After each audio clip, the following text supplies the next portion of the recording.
Ya ben bir şey dile getireceğim. Eski zamanda o kadar mükemmel işçilikle heykel yapanlar insanlar varken şu anki günümüzdeki teknolojiyle böyle bir heykel yapmak fazla benzetememek. Onun sadece Barış'ın şarkılarını sevmedik insanlar. Onun olduğu gibi yani herkes kendinden bir şeyler buldu Barış için. Kale anahtarını hiç direnmeden vermişler. Hiç savaşmadan kaleyi almışlar.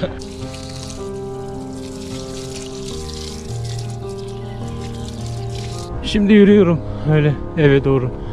Barış Akarsu'nun evine gidiyoruz. Sizi de çok konuşturmak istemiyorum yani, anlıyorum böyle gözlerinizden, sesinizden anlıyorum. Ben çok fazla şey yapmak istemiyorum sizi de. Filmi de izledim ben bu arada. Filmi bir de yakın zamanda izledim. Zaten çok olmadı filmin çıkması. Videoyu izliyorsunuz şu anda. Hani şöyle bir like atsanız bu videoya ve düşüncelerinizi videonun sonunda belirtseniz ne kadar mutlu olurum biliyor musunuz? Çok mutlu olurum. Bir de abone olsanız o tadından yenmez yani. Bu arada yeni gelenler, abone olanlar, kanalımı yeni keşfedenler hoş geldiniz. Ben videolarımda bunu dile getireceğim artık. Çok yeni gelenler var, yeni keşfedenler var beni. Hepsine bu videoda hoş geldin diyorum. Videoların devamında hatırladıkça bunu dile getireceğim. Ama dile getirmezsem eğer ne olur kusura bakmayın. Böyle Barış Akarsu'nun heykeli 1979-2007 yılında Bodrum'da vefat etti Barış Akarsu. Bodrum'da trafik kazasında aramızdan ayrıldı. Ya ben bir şey dile getireceğim. Heykeltıraşlar ve heykel yapanlar. Eski zamanda o kadar mükemmel işçilikle heykel yapanlar insanlar varken şu anki günümüzdeki teknolojiyle böyle bir heykel yapmak fazla benzetememek. Çok benzemiyor. Çok benzetemedim ben. Benzetememek çok kötü bir şey ya. Acaba çok iyi biri yapmamış diye düşünüyorum. Böyle yorumluyorum ben. İyi biri yapsa kesinlikle güzel yapacağından eminim.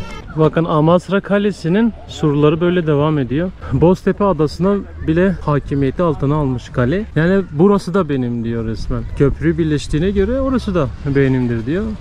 Oraya kadar böyle uzanıyor. Hani diğer tarafta da surlar var. Böyle sur dönüyor şuradan. Karaların Sultanı, iki denizin Hakanı, İstanbul Fatihi 2. Mehmet 17 Ekim 1460'ta Amasra kalelerini Cenovalılardan aldı. Buraya Çeşmi Cihan, dünyanın göz bebeği dedi. Buraya dünyanın göz bebeği demiş. Yani kendisi bile çok beğenmiş burayı. Hakikaten yani güzel. Amasra gerçekten çok güzel. Amasra'nın fethi için Fatih karadan orduyla gelmiş. Mahmut Paşa da denizden donanmayla gelmiş. Cenovalılar kale anahtarını hiç direnmeden vermişler.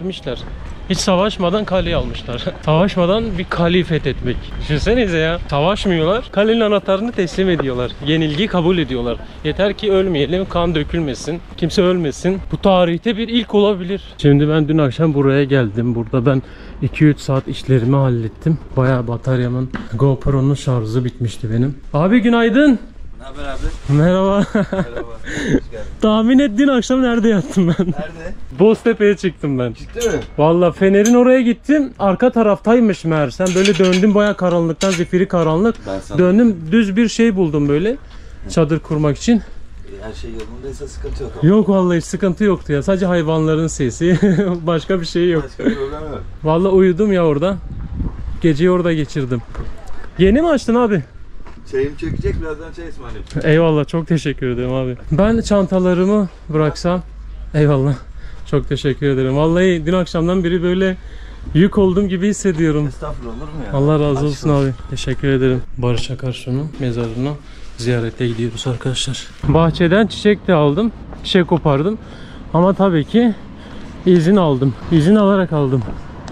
Şimdi böyle buradan gideceğim böyle yukarıya doğru. Aşağı ineceğim. Orada sağ tarafta mezarlık varmış. Güneşte demlerim senin çaylığın. Evet, Barış Akarsu'nun mezarı ve annesi Hatice Akarsu 2021 yılında vefat etti.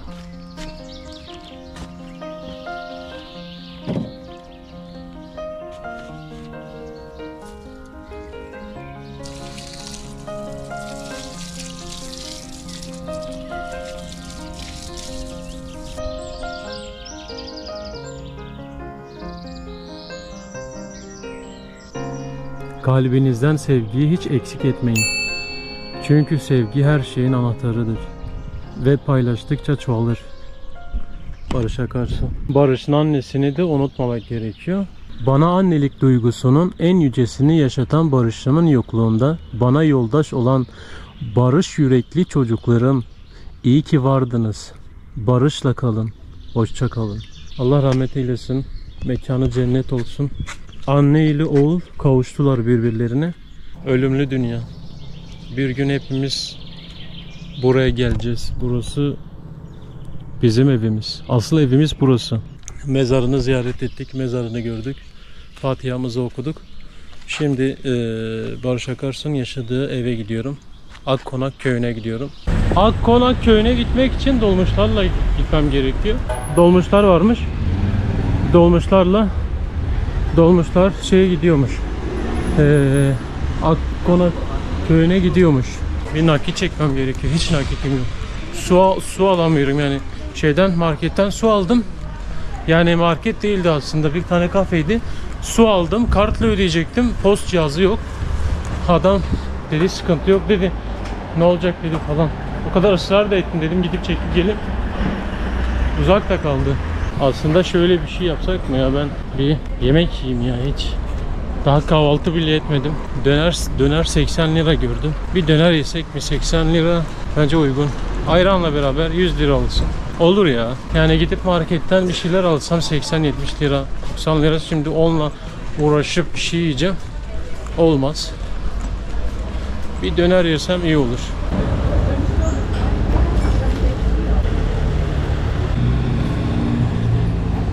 Oh, çok şükür, bin şükür. Lazım mı? Yemek yedim. Dün yemek yemedim. Dün parayı hiç yemek vermedim.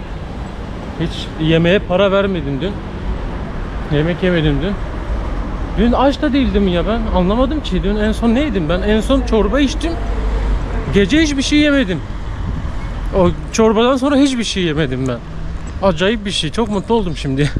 İyi. 2 günde bir yemek yedim.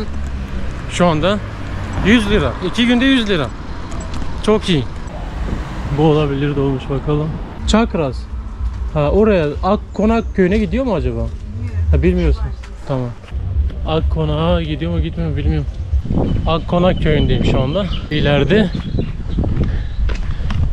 şöyle bir 100 metre 200 metre ileride Barış Akarsu'nun evi var dedi. Şimdi yürüyorum öyle eve doğru.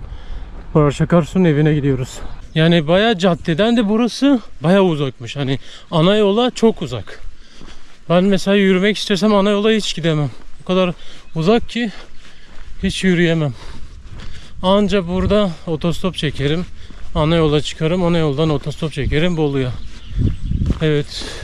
Barış Akarsu hep kalbimizde olacaksın yazısıyla giriyoruz.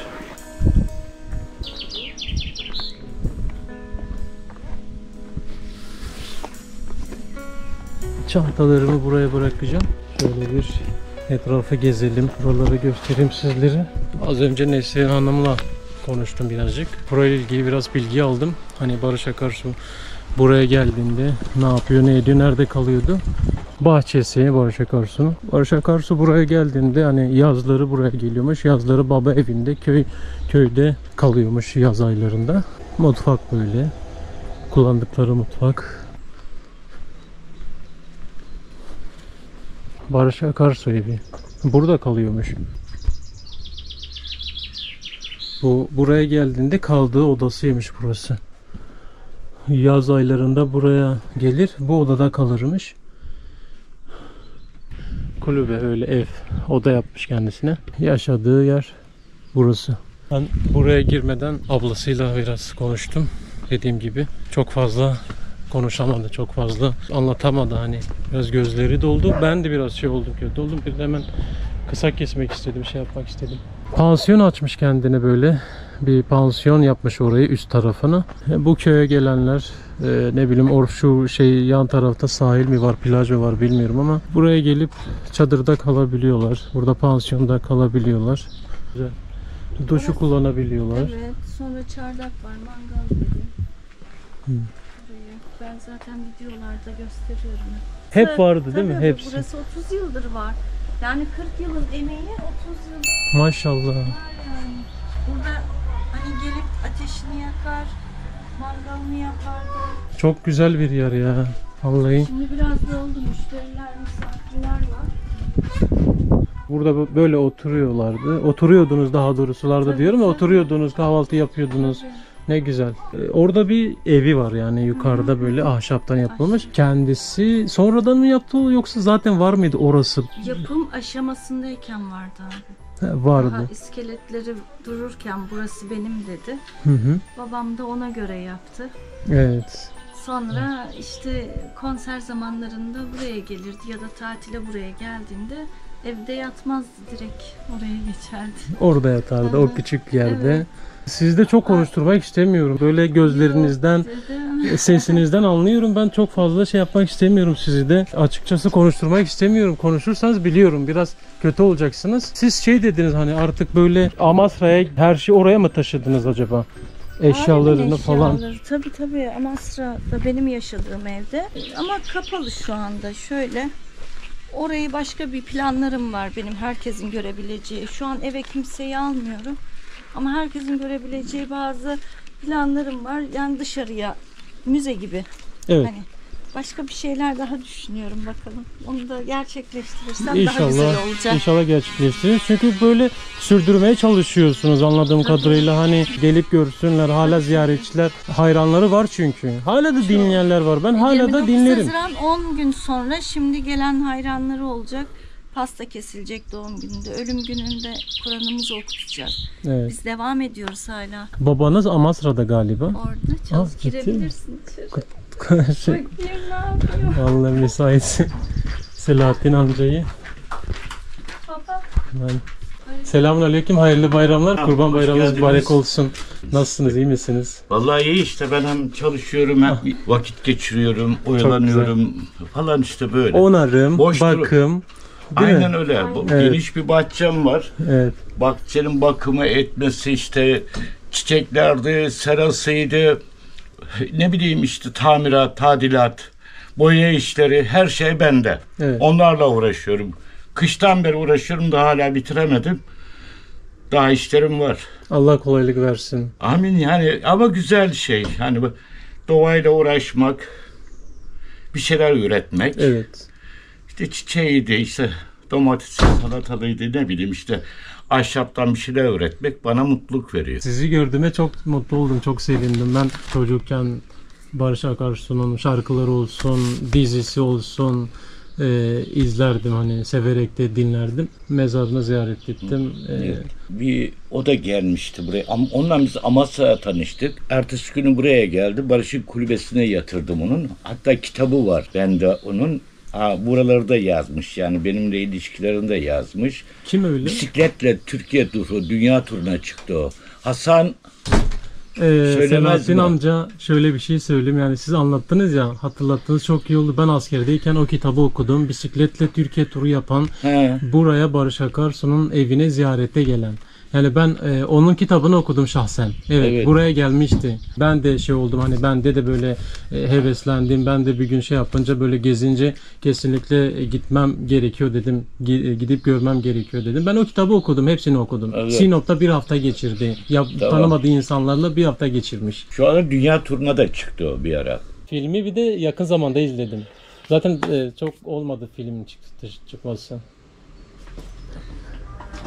Ben beğenmedim. Tam olarak neyi göstermediler veya yanlış mı gösterdiler? Yok, oyuncularla herhangi bir şeyim olmadı benim. Onlar hepsi gerekeni yapmışlar. Ege başta olmak üzere Barış'ı oynayan.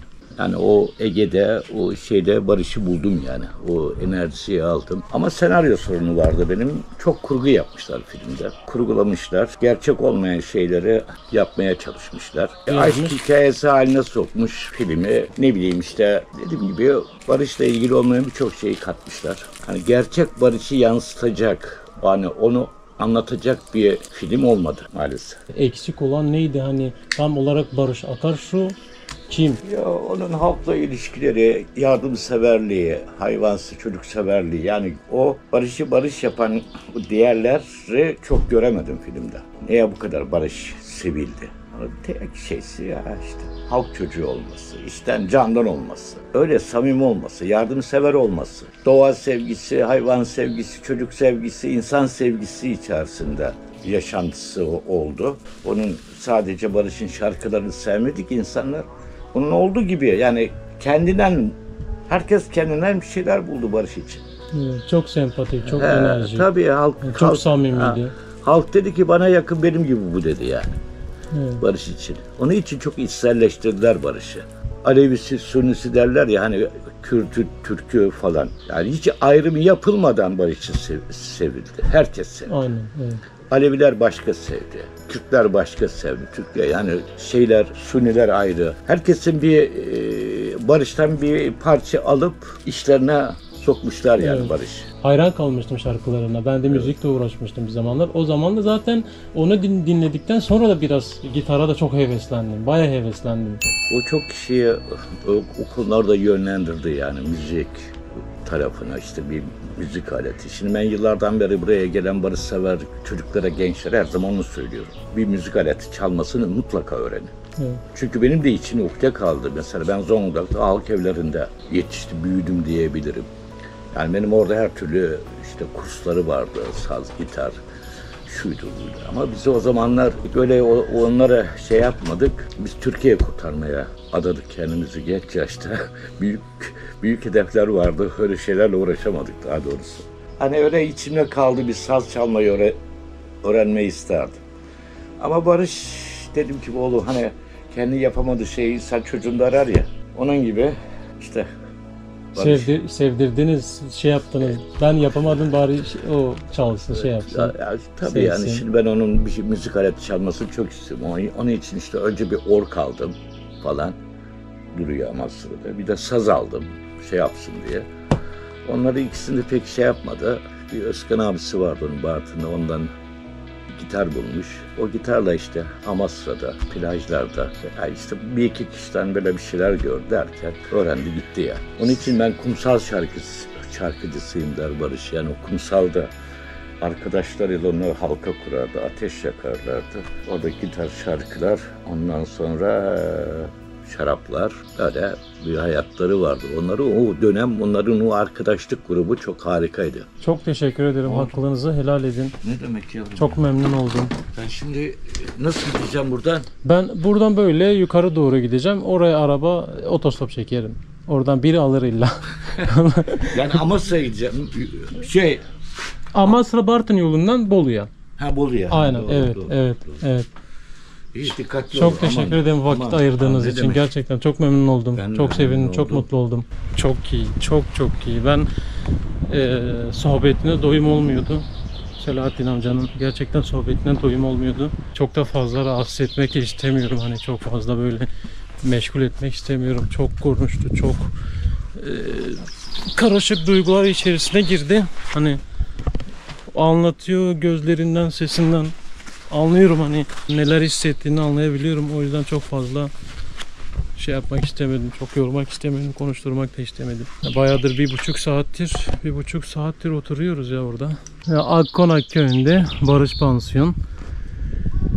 Buraya geldiğinizde burada kalabiliyorsunuz. Bilginiz olsun. Hem çadırda kalabiliyorsunuz hem de pansiyonda kalabiliyorsunuz. Kendi çadırınızı getiriyorsunuz. Çadır gece 200 lira şu anlık. Gece 200 lira tuvalet, banyo her şey var. Mutfak var abi. Kendiniz pişiriyorsunuz. Kendiniz yiyorsunuz. Çok güzel. Çok iyi.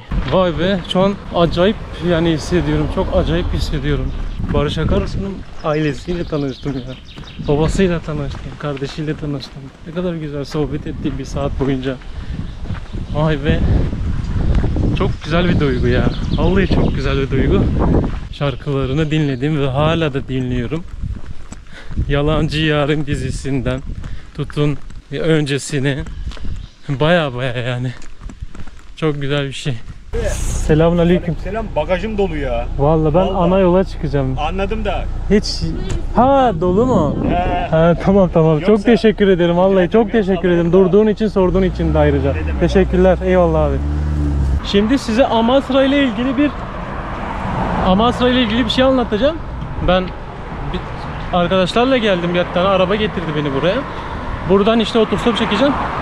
Amasra'da bayramları şey yapıyorlarmış, böyle köylere falan gidiyorlar. Her gün bir köye gidiyorlar galiba ya da köy köy dolaşıyorlar. Dolaşıp bayramlaşıyorlarmış. Hani onlar da onların evine geliyor. Diyor ki hani günlük diyor belki 10 defa 15 defa yemek kuruluyor evde. Hani çünkü onlar da hani gidiyorlar ya, o gidiyor diğeri gidiyor, böyle 10 kişi aile gidiyor. Sürekli sofra kuruluyormuş. Hani yemek yapıyorlar, yemek yiyorlar. Sürekli sofra kuruyorlarmış. Böyle de bir şey öğrendim. Bazen diyor hani bayram 3 gün olunca 4 güne uzatıyoruz. Hani mesela yetiştirmediğimiz köyler oluyor. Bayram 3 günse 4. günde de gidiyorlarmış bayramlaşmaya. Böyle. Bu yolda işte Amasra'ya gidiliyor. Amasra Bartın'a. Otostop çekeceğiz bakalım. İnşallah duran olur. Otostopla Türkiye'yi gezmeye çalışıyorum. Öyle mi? Evet. Dün geldim buraya, Amasra'daydım. Bugün de Barış Akarsu'nun evine ziyarete gittim ben. İşte şimdi de Bolu'ya doğru gitmeye çalışıyorum. Ben görüyorum abi şeyde ya. İnternette sürekli görüyorum.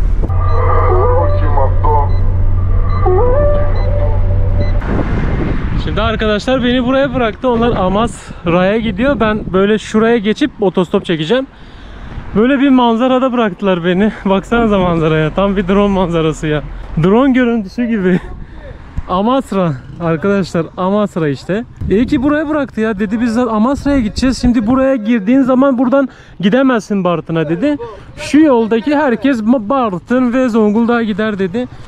Ya umuyorum ki böyle biri Bolu'ya falan gider, ne bileyim Zonguldak'a da giden olursa olur. Yol ayrımında bırakır, oradan Bolu'ya geçerim ben. Selamünaleyküm. Hoş bulduk. Hayırlı bayramlar. Bayram bitmedi değil mi? Daha yarın son. Yarın son. Tamam. Yok yani değil. Kaygı bayram alın nereye? Bal bekmez, dağ çileği reçeli. Bunları siz mi yapıyorsunuz teyze? Evet, Vallahi ne kadar güzel ya. Vallahi. Vallahi hepsini kendimiz yapıyoruz. Çam kozalay bekmezi, karadut, keçi boynuzu. Maşallah. İsim neydi sizin? İsmim Fatma Sevim. Fatma teyze. Çok memnun oldum. Böyle domates falan hep köy ürünleri. Arkadaşlar Amasra'ya girişte buraya gelip buradan alabilirsiniz böyle köy ürünleri, organik. Bak, Çok güzel. Tereyağlarımız da var bak. Çok Oo. güzel. Bak. Oo. Köy tereyağı o. Organik yani. Evet. Bak bunları da satıyoruz. Bunlar şey mi? Koyun şeyi mi yoksa inek? İnek tereyağı. İnek değil mi? İnek bu. Manda da var da o da altında manda yağı da var. Evet. Bunlar- Bu hem inek ve koyun oluyor değil mi? İnek Hayır, oluyor. salda inek olur. Sadece inek oluyor. Tabii. Bunlarda. Koyundan pek burada tereyağı yağmarız. Vay be. İnek tereyağı. Bak bakalım. Bak elinde nasıl? Yiyeceğe de veriyoruz. Nerede peynirimiz var? Çok sade, çok güzel. Peynir mi bu? Bayram ikramiyesi olsun. Çok teşekkür ederim. Bayram şekeri. Evet, bayram şekeri. Teşekkür ederim. Şekerimiz yok, biz de böyle şey ikram ediyoruz. Teşekkür ederim. Elinize sağlık Helal şimdiden. olsun. Allah razı olsun. Karnı açsa açık Oo. ekmek de verir. Açık ekmek de Vallahi verir. güzelmiş. Manda karışık. Sağda manda peynirimiz de var. Bak bakalım. Maşallah Kemal Sunal filmi gibi oldu şimdi. Ben böyle yiyorum. Olsun fark etmez. Teşekkür ederim. Olsun oğlum helal olsun. Allah razı olsun Bak şuraya teyzeciğim. bak da peynirimize bak. Şuraya bak. Bak Oo. manda peyniri, salda manda. Vallahi ben bir şey, sen marketsin teyzem ya. Bu bir market, bu bir büyük bir market maşallah. Ne yapalım oğlum? Köy marketi, bu köy marketi böyle. İsteyene veriyoruz. Evet, çok güzel yapıyorsunuz ya vallahi. Pekmezlerimiz, dağ çileği, reçellerimiz bak. Yani şuradan dağ çileği bak. Bu bak. Dağ çileği. Evet. Bunun kilosu var ya 600 milyon. Bu ne kadar normalde? Böylesi, Ne kadar sizde? böylesi 200 lira. 200 lira. Ha. Vallahi çok güzelmiş. Ya var ya, ben eşya taşıyamıyorum. Oğlum ben O kadar dolu ki benim. Yoksa niye ben kendim alırdım. Taşıyamam. Ben seviyorum böyle şeyler. Taşıyamaz. Tabii Kozalak. Kendi arabaya mesela tabii. Kozalak mı? Çam kozalak tabii. Aa, O akciğer temizleyen. maşallah. Şifalı yani bu. Tabii. Her şey var ya. Var, bak hatmir çiçeği. Bu da Ne kadar öksürükler güzel. içinden. Öksürükler. Şuna bak. Bu ne? Yeşil incir reçeli. Yeşil incir reçeli. Yok maşallah. Dağ böğürtleri var. Karadut var.